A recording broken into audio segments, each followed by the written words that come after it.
ዛር ማለት ከቤተሰብ ወደ ቤተሰብ እየተሸጋገረ የሚመጣ መንፈስ ነው። ዛር ከመባሉ በፊት ግን በሶስት መንገድ ይገባል። አንደኛው መንገድ አምልኮት በመስጠት ፈንዲሻ፣ እርጉፎ ምናምን የሚበተን ነገር ቡና በማፍላት የእናት አባቱ ቃቢ እየተባለ ሲለማመጡት የዛን ጊዜ ይገባል። ሁለተኛው መንገድ ጠንቋይ ቤት በመሄድ የመተታ ደፍተራ አስማተኛ ጋር በመሄድ የዛን ጊዜ ይሄን አድርግ፣ ይሄንን ብላ፣ ይሄን ውሰድ፣ ይሄንን ቅበር በሚባልበት ጊዜ ይገባል። ከገባ በኋላ አንዳንድ ልምዶችን ያከናውናል። ከልምዶቹ መሰረታዊ ጠባይ አንዱ አመሉን ሲፈልግ ነገርም ሊሆን ይችላል፣ ተንኮልም ሊሆን ይችላል፣ ክፋትም፣ ምቀኝነትም፣ ቅናትም ሊሆን ይችላል፣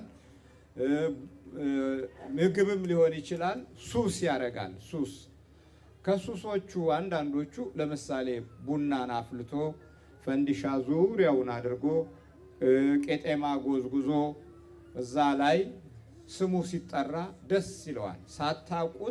ሳታቁት የራሱን ስም እየጠራ የአባት እናቴ ውቃቢ እያሉ ስሙን እንዲጠሩት ይገፋፋል። ከዛ በኋላ ምን ይሆናል ማለት ነው?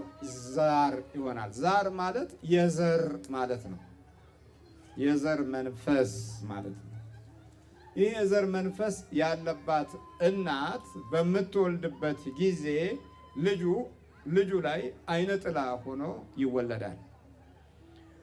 ሁለት ጊዜ ደግሞ መጠቃት አለ። ሁለቱም የሚጠቁት ምንድን ነው? የሚያጋባቸው መንፈሶች በተመሳሳይ ሁኔታ ይገባባሉ።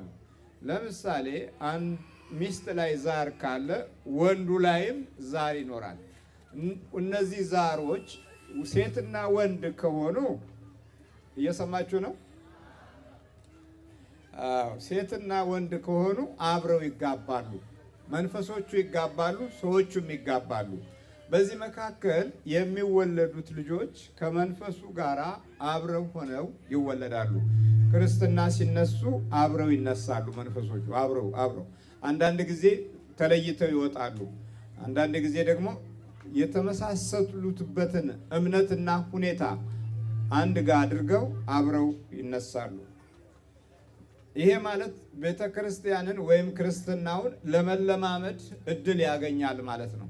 እናትና አባት ላይ ያለው ኃይል በለመደው መልኩ በልጆችም